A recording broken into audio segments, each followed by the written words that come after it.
Hello everybody, welcome back to another lockpicking video. And today we'll be having a look on this nice lock from BKS Belvius SL. I really appreciate BKS locks and I'm a huge fan, especially of their standard range like the PZ88, which looks like this. And if you notice this key, you will wonder, that looks fancy. Yeah, it does. It has a shiny marble up here or something in purple, and the keyway is rather wide open. And the trick is you can insert the key in both ways, making usage a bit easier, but also for picking, this gives a lot of room. I mean, compared to your normal keyway, and you see the difference right away. In this one, navigation is painful, and here you're almost a bit lost. And also I think the tolerances are not that great in that style of locks. And this is not my first style, in this style from BKS. I already picked the Helios line, and I will put a link up here. This has a yellow dot and it only has 5 pins. Keyway looks like this and key looks like this. Has almost the same features as this one. Then I also picked the BKS Livius, only a bit harder, with 1 additional pin. This has 6 pins.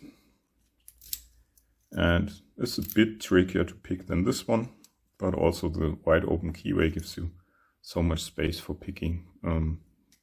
Yeah, it makes our life a bit easier. So 5 pins, 6 pins, and this also has 6 pins on the main stack.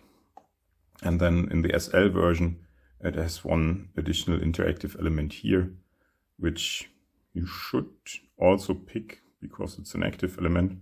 But we will see how it turns out in the vise. So, yeah, without further talking, let's put it in a vise and see how it goes open. See you back in a second. Okay, here we are back in the vise. Key works just fine. And yeah, let's get a tensioner in. Using this one from Moki here, just on the non-pin side. And I already got it the other side of the lock. So this side is easier to get, and I'll be using this nice pick here from Jimmy Longs. And starting off at the back, nothing on 6, 5 is binding, good click on 5, 4 is binding, good click, back to 5. Good click. Okay, nothing on 4.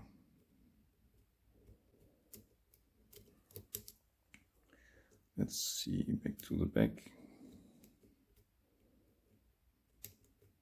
Smallest click on 5. 4, nothing. 3 was binding. Nothing on 2.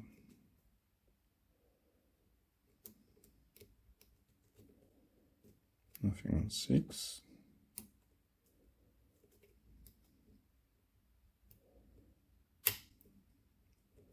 Okay, now I got some core movement.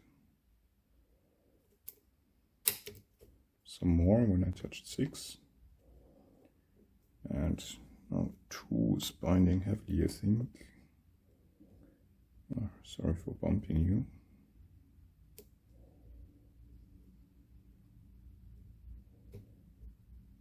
That's 2 now.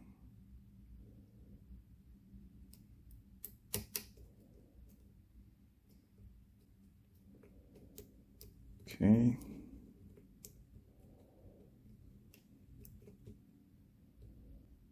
Six again, and we are open.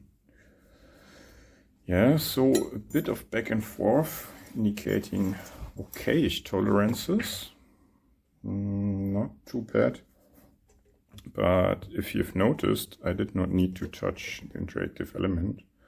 And this has been always the case when I picked this lock, even before off camera.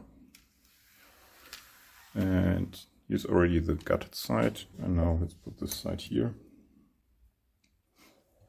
Let's get the C-clip out first. And we'll just fast forward from here. So I'll meet you back when I find something interesting.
So, welcome back from fast forward, and I have the pins all here and I'll show you them in a second. Let's have a look at the core first. Basically here are the 6 holes for the main pins, the key pins. Here is a slot for a sidebar for passive key control, and this thing here with the knobs goes in there. And yeah, basically this will interact with the key in these grooves here. Yeah, so if these grooves are not there, then the key won't work. But of course, when picking, this room is empty anyhow, so it doesn't matter for us.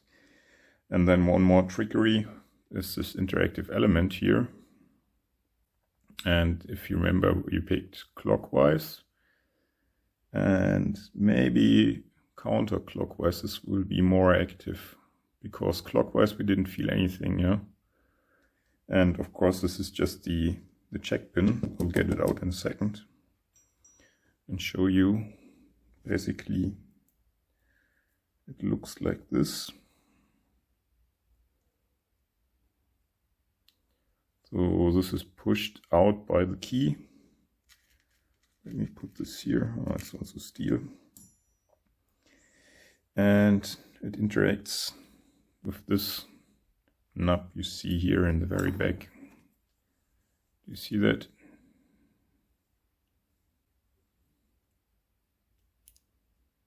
This is spring loaded.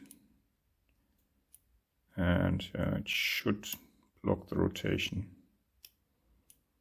I guess.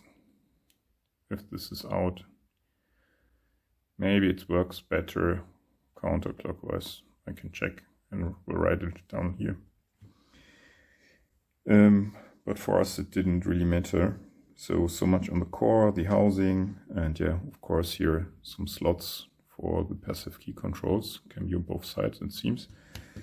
And let's have a look on the pins.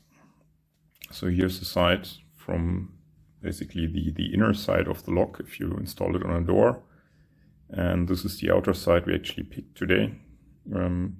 So you see a bit more steel on the outer side, but basically the pinning is the same. They have these very nice T-pins in chambers 1 and 6.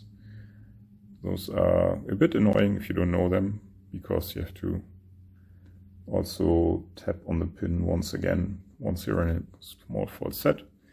And then they have these very nice spool pins here in chambers 2 and 3, and then standards in 4 and 5.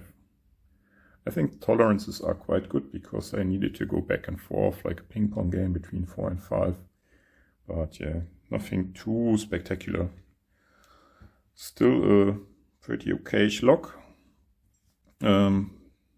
Yeah, but yeah, is it much more secure than one of the BKS P88s? I don't think so. It's just that these don't give you so much room for different keys, different groups of keys and so on. And This one does, obviously. So, yeah, what do you think about this BKS Belvius? Let me know in the comments. Thanks for watching, who's still here, and hope to see you in the next video. Bye!